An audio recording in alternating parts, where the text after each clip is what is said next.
Welcome to పెళ్లికూతురి function. యాక్చువల్‌గా మే 13న marriage అయితే జరిగింది. మే 12న పెళ్లికూతురినైతే చేశారు. మే 12 ఒక 2 డేస్ ముందు నుంచే పెళ్లికూతురినైతే చేస్తున్నారు. కాకపోతే మేము యాక్చువల్‌గా ఏంటంటే మ్యారేజ్ ముందు డే వెళ్ళాము. అంటే 13థ్ మ్యారేజ్ అయితే మేము 12న వెళ్ళాము. ఇంకా 12థ్ మార్నింగ్ మేము పెళ్లికూతురినైతే చేశాము.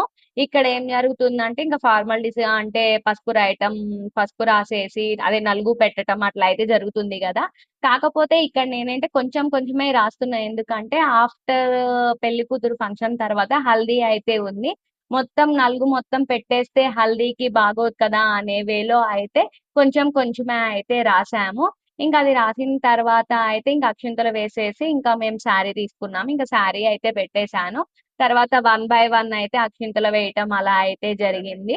ఇంకా యాక్చువల్‌గా ఏంటంటే ఆ రోజే పెళ్లి కూతురు ఫంక్షన్ రోజే అంటే పెళ్ళికి 1 డే ముందు రోజే మార్నింగ్ పెళ్ళికూతురిని చేశారు. ఈవినింగ్ పెళ్ళికూతురిని చేశారు. మళ్ళీ నైట్ వచ్చేసి ఆహ్, మెహందీ, సంగీత్ అని చెప్పి అనుకున్నారు. కాకపోతే అవి జరిగినాయా? జరగలేదా? అనేదైతే నేను నెక్స్ట్ వీడియోస్‌లో అయితే అప్‌లోడ్ చేస్తాను.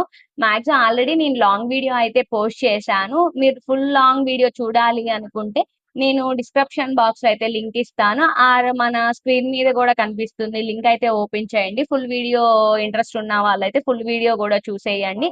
మెయిన్ ఈ వీడియో ఎందుకు మళ్ళీ పోస్ట్ చేస్తున్నా అంటే షార్ట్స్ గూడా ఉంటారు గదా! ఓన్లీ షార్ట్స్ చూసే వాళ్ళ కోసం అయితే నేను మళ్ళీ మినీ వ్లాగ్ లాగా అయితే పోస్ట్ చేస్తున్నాను. మొత్తం అందరి చేత అక్షింతలు అయిపోయిన తర్వాత అయితే ఆళ్ళకి హారతి కూడా ఇచ్చేసి అయితే తీసేశారు. ఈ వీడియో మీకు నచ్చినట్లయితే లైక్ చేయండి, షేర్ చేయండి, సబ్స్క్రైబ్ చేయండి. By everyone.